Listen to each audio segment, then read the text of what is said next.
अच्छा, what to do after RRB. RRB के बाद जैसे आरआरबी पीओ आप ज्वाइन कर लिए हैं, आपका सिलेक्शन हो गया और ज्वाइनिंग हो गई, उसके बाद आप क्या कर सकते हैं, क्या क्या आपके पास स्कोप है, ये बहुत सारे लोग जानना चाहते हैं। देखिए, जिनको बैंक में ही रहना है, बैंक में रहना इन द सेंस, वो उनको फ़र्क नहीं पड़ता कि वो आरआरबी में हैं कि एसबीआई में जाएँ या आईबीपीएस पीओ में जाएँ, ठीक है? आईबीपीएस में जाएँ, उनको इससे फ़र्क नहीं पड़ता, किसी भी नेशनलाइज़ बैंक में काम करने के लिए रेडी हैं, ऑल ओवर इंडिया कहीं भी काम करने के लिए रेडी हैं। तो अगर आप आरआरबी पीओ जॉइन कर लिए हैं, तो आपके पास नेक्स्ट स्टेप होना चाहिए कि आप आईबीपीएस पीओ या फिर एसबीआई पीओ की तैयारी करें।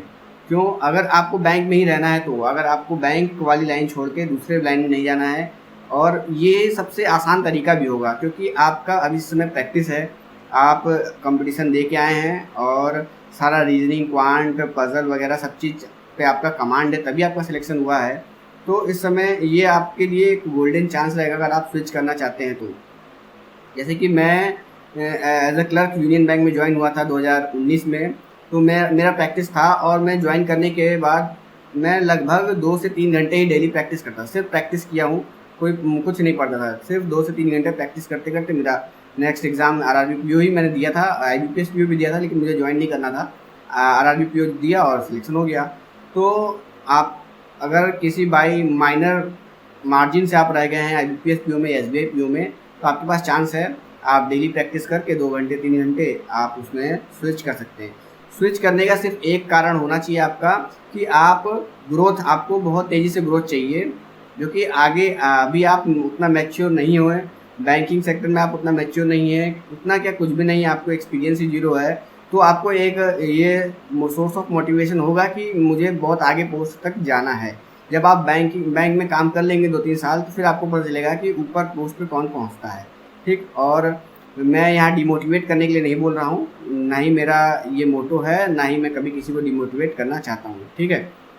तो अगर आपके अंदर से है कि मुझे बहुत तेज़ी से ग्रोथ चाहिए, और क्योंकि ये एक ट्रुथ है, एकदम रियल ट्रुथ है कि आरआरबीज में ग्रोथ स्लो है, और ऐसा नहीं कि ग्रोथ ही नहीं है, लेकिन ग्रोथ स्लो है, एकदम ट्रुथ है। और इसके रिगार्डिंग इसके कंपेयर में एसबीआई पीओ या आईबीपीएस पीओ में ग्रोथ बहुत अच्छी है, ठीक है। तो अगर आपको ग्रोथ चाहिए, तो और आप पूरे ऑल ओवर इंडिया कहीं भी वर्क करने में कंफर्टेबल हैं, तो आप जा सकते हैं आईबीपीएस पीओ या एसबीआई पीओ के लिए। नेक्स्ट ईयर की प्लानिंग आपकी यही होनी चाहिए। आरबीआई और आरबीआई ग्रेड बी का एग्ज़ाम भी आप दे सकते हैं, क्योंकि जिसका भी सिलेबस ऐसे सेम है उसके लिए आप जा सकते हैं, ठीक है। या फिर आप क्लर्क ज्वाइन कर रहे हैं, तो भी आपका टारगेट होना चाहिए कि आप पीओ का एग्ज़ाम दें नेक्स्ट ईयर और स्विच कर जाएँ जॉब को, ठीक। एक तो ये हो गया। और दूसरा, जो जो थोड़े मैच्योर हो चुके हैं, जिनको लगता है कि नहीं, देखो आने वाले 2 से 3 साल, देखो क्या होगा, 3 से 4 साल 5 साल बाद आप स्केल 2 हो जाओगे। अगर आप बीपीएस पीओ या एसबीआई पीओ में भी गए, तो भी 3 से 4 साल बाद ही आप स्केल 2 हो गए, इसके पहले तो होगे नहीं। आरआरबीज में भी आप 5 से 6 साल में स्केल 2 हो गए, ठीक है। 5 से 6 साल जब आप बैंक में काम कर लेंगे, स्केल 2 बन जाएंगे, ब्रांच हेड हो जाएंगे। ब्रांच हेड होने के बाद फिर उतना स्कोप, मतलब बहुत सारी रिस्पॉन्सिबिलिटीज़ आ जाती हैं आपके ऊपर, फैमिली हो जाती है आपकी, ठीक है। उसके बाद से बहुत सारे, मतलब आप हाउसिंग लोन ले चुके होते हैं, या फिर आपकी सिस्टर है उसकी मैरिज करा रहे होते हैं, या फिर बहुत सारी सबकी अपनी अपनी पर्सनल लाइफ है, पर्सनल रिस्पॉन्सिबिलिटीज़ है, सबकी अलग अलग हैं। तो उन कंडीशन में रहना पड़ता है आपको। तो फिर उतना ज़्यादा ग्रोथ के पीछे आप नहीं जाते हैं, सेटल होने के पीछे आप जाते हैं। तो और जो ऐसा नहीं है कि सब लोग ऐसे होते हैं, क्योंकि किसी न किसी को scale 3, scale 4, scale 5, AGM, GM और सीईओ तक जाना ही है, तो बनना ही है, तो किसी न किसी को ऊपर जाना ही है। लेकिन सब लोग नहीं जाते हैं, आप जानते हैं कि एक ही सीईओ होता है। उसी तरीके से बहुत कम वैकेंसीज होती हैं ऊपर साइड में, और पढ़ना तो पड़ेगा ही, काम करना ही पड़ेगा अगर आपको ऊपर जाना है तो। ऊपर मतलब हायरार्की में ऊपर, ठीक है।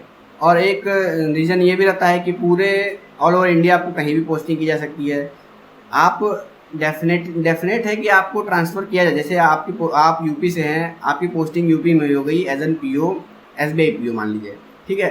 तो 2 से 3 साल मैक्सिमम एक ब्रांच में आपको 2 से 3 साल ही रखा जाएगा। 2 से 3 साल बाद आपको ट्रांसफ़र करना ही करना है। अब वो आपको यूपी में कहीं ट्रांसफ़र कर सकते हैं, या यूपी के बाहर भी कहीं ट्रांसफ़र कर सकते हैं, उस पर आपका कोई भी जोर नहीं रहेगा। ठीक है, आप इमेजिन करिए कि 2 से 3 साल बाद आपका ट्रांसफ़र हो गया और आपके ही होम टाउन पे हो गया, तो बहुत अच्छी बात है। या फिर 2 से 3 साल बाद आपका ट्रांसफ़र हो गया और कोई 2-3 स्टेट दूर ट्रांसफ़र हो गया, यूपी के हैं आपका, महाराष्ट्र में ट्रांसफ़र हो गया, तो आपको वहाँ रहना पड़ेगा। ठीक है, तो ये एक ड्रॉबैक है, क्योंकि ट्रांसफ़र की वजह से पूरा आपका जो फैमिली का स्ट्रक्चर होता है वो सब चेंज हो जाता है कि आपके बच्चे यहाँ पढ़ रहे हैं, फिर उनको लेके वहाँ जाओ। आप अपने मम्मी पापा के साथ रह रहे थे, अब सबको तो ट्रांसफ़र हो जाएगा, सबको लेके जाओगे नहीं, या तो खुद अकेले जाओ या अपनी फैमिली को लेके जाओ, या सिर्फ अपने स्पाउस को लेके जाओ, बच्चों को लेके जाओ। ये सारी चीज़ें आगे 4-5 साल बाद आपको समझ में आएगा, अभी नहीं समझ में आता है क्योंकि आप अभी इंडिपेंडेंट है। ठीक, तो ये ड्रॉबैक होता है। अगर आप आरआरबी पीओ ज्वाइन कर लिए हो, ठीक, और आप चाहते हो कि नहीं मैं आरआरबीज में ही आगे बढ़ना चाहता हूँ, इसी बैंक में रहना चाहता हूँ और आगे बढ़ना चाहता हूँ, तो फिर देखो उसके लिए क्या क्या आपके पास है। जीआईबी क्लियर कर लो, सीआईबी क्लियर कर लो। ठीक है, जेआईबी के लिए आप एलिजिबल तुरंत हो गए, जैसे ही आपकी ज्वाइनिंग हुई एलिजिबल हो गए। नेक्स्ट 6 मंथ बाद मतलब नवंबर दिसंबर में जो होता है उसका फॉर्म भर देना, और उससे क्या होगा, एक इंक्रीमेंट लग जाएगा और आपका एक इंक्रीमेंट के साथ साथ प्रमोशन के लिए भी 1 ईयर कम हो जाएगा। ठीक, उसके तुरंत बाद आप सीआईबी का फॉर्म भर देना। सीआईबी का फॉर्म भर दोगे फिर से आपका एक इंक्रीमेंट लग जाएगा और 1 साल और कम हो जाएगा। तो जहाँ 6 साल में आपको स्केल 2 बनना था, आप 4 साल में बन जाओगे। तो कितना डिफरेंस आ गया एसबीआई और आईबीपीएस से। ठीक है, और स्केल 2 बनोगे या फिर 3, यहाँ पे भी ऐसा मत सोचना कि आरआरबी में ज्वाइन कर लियो तो जहाँ पे जो पोस्टिंग हो गई ज़िंदगी भर वहीं रहना है। यहाँ भी वही है, 2 से 3 साल बाद आपका ट्रांसफ़र होना ही होना है। लेकिन यहाँ पे बस फ़ायदा ये है कि आपको अपने स्टेट में ट्रांसफ़र मिलेगा, और आगे चल के वन स्टेट वन आरआरबी का जो बात लोग कर रहे हैं कि 1 स्टेट 1 आरआरबी हो जाएगा, तो भी क्या फ़र्क पड़ना है, आपको इसी स्टेट में रहना होगा तब भी, अभी भी इसी स्टेट में रहना है। अभी क्या है, कुछ डिफाइंड है कि हाँ इतने ही स्टेट हैं, इतने ही रीजन है जहाँ जहाँ आपका बैंक है, तो वहीं का केवल ट्रांसफ़र होगा। आने वाले 10 से 15 साल में क्या होगा, पूरे स्टेट में पूरे कहीं भी भेजा जा सकता है आपको। तो यूपी से हैं तो यूपी में कहीं भी भेजा जा सकता है, तो कहीं भी भेज देंगे तो कितना दूर भेज देंगे, 700-800 किलोमीटर दूर भेज देंगे आपके घर से, तब भी आप सैटरडे संडे को आ सकते हो, या फिर छुट्टी लेके 3 दिन 4 दिन की छुट्टी लेके आराम से घर आ सकते हो। ठीक है, तो जीआईबी और सीआईबी कर लो। जैसे मैंने ज्वाइन किया पिछले साल ज्वाइन किया और मैंने जीआईबी क्लियर कर लिया है, और अभी अप्रैल में सीआईबी का फॉर्म आएगा, मैं उसको क्लियर करूँगा। ठीक, तो ऐसे टारगेट आप अपना बनाओ और आपकी प्रमोशन, आपकी जीआईबी सीआईबी करने से इंक्रीमेंट भी लगेगा, इंक्रीमेंट लगने से सैलरी तो बढ़ ही रही है, प्लस नॉलेज भी गेन होता है। आप उसको पढ़ाई करोगे तो बहुत सारी टर्मिनोलॉजी है जो बैंक से रिलेटेड है, कैसे बैंक का कल्चर है, कैसे क्या है, वो सारी चीज़ें आपकी मतलब माइंड, आपका एक ब्रॉड माइंड होगा, आपके पास बहुत सारे व्यू होंगे देखने के लिए, जो आपको एक्सपीरियंस से डेफिनेटली आएगा। मतलब काम करते हुए आपको 5 से 6 साल में वो सारी चीज़ें आपको पता चल जाएगी। लेकिन अगर आपने जीआईबी क्लियर कर लिया तो वो आपको 6 महीने में वो आप पढ़ेंगे तो आपको पता चलेगा अच्छा ऐसे भी चीज़ें हो सकती हैं, और फिर जब वो आपके साथ रियल में होगा तो आपको पता रहेगा कि हाँ ये चीज़ मैंने पढ़ा हुआ है। तो ये सब डेफिनेटली वर्क करता है और फ़ायदा देता है, इकोनॉमिकली भी फ़ायदा देता है और प्रोफेशनली भी फ़ायदा देता है। इकोनॉमिकली तो बहुत ज़्यादा फ़ायदा देता है। अगर आप जीआईबी सीआईबी क्लियर कर लिए तो आने वाले टाइम में 20 से 30 साल में आप देखेंगे आपको लगभग 1-2 करोड़ रुपए का फ़ायदा होता है आपके सैलरी से। ठीक है, तो एक मतलब आप अगर आरआरबी में रहना चाहते हैं तो आपका टारगेट इस समय यही होना चाहिए कि ज्वाइन होने के बाद ही जीआईबी और सीआईबी क्लियर करें।